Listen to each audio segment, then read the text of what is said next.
አሰላሙ አለይኩም ወረሕመቱላሂ ወበረካቱሁ። በየቀኑ አስደንጋጭ የሆኑ ርዕሶችን እየሰማን እንነቃለን። ጦርነቶች እየተከሰቱ ነው። ተፈጥሯዊ አደጋዎች ከተሞችን እያወደሙ፣ ሰዎች በአንድ ወቅት ህብረተሰቡን አንድ ያደረጉ እምነታቸውንና እሴቶቻቸውን እያጡ ነው። ግና ራሳችንን ቆመን ስንጠይቅ እነዚህ እንዲሁ የአጋጣሚ ነገሮች ናቸው ወይስ በነቢያችን ሰለላሁ ዐለይሂ ወሰለም የተተነበዩት የፍጻሜ ዘመን ምልክቶች ናቸው?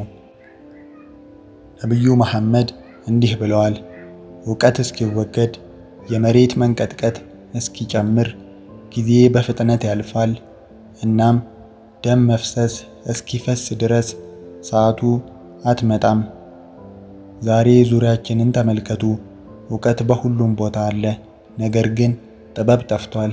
ተጨማሪ መረጃ አለን፣ ግን ግንዛቤ ያነሰ ነው። ተጨማሪ ቴክኖሎጂ፣ ግን የሰው ልጅ ያነሰ ነው። ነቢዩ መሐመድ የምንኖርበትን ዓለም ሲገልጹ ሰዎች በረጃጅም ሕንፃዎች ይወዳደራሉ፣ መሪዎች ሙስና ይፈጥራሉ፣ ድሆች ትዕቢተኞች ይሆናሉ፣ እናም ብልጽግና የተለመደ ይሆናል። ግን አስታውሱ፣ እነዚህ ምልክቶች ማስጠንቀቂያ ብቻ አይደሉም፣ እነሱ ማሳሰቢያዎችም ናቸው።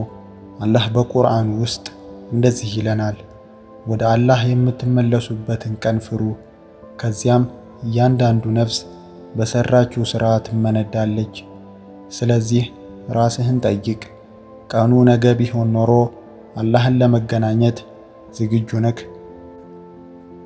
ፍርሃት እንዲቆጣጠርህ አትፍቀድለት። ይልቁንስ በጊዜ ነቅተህ ሰላትህን ስገድ፣ ቁርአንን በየቀኑ አንብብ፣ ሌሎችን እርዳ። እናም ልብህ ከዚህ ዓለም አስደንጋጭ ሁኔታ ጠብቃት።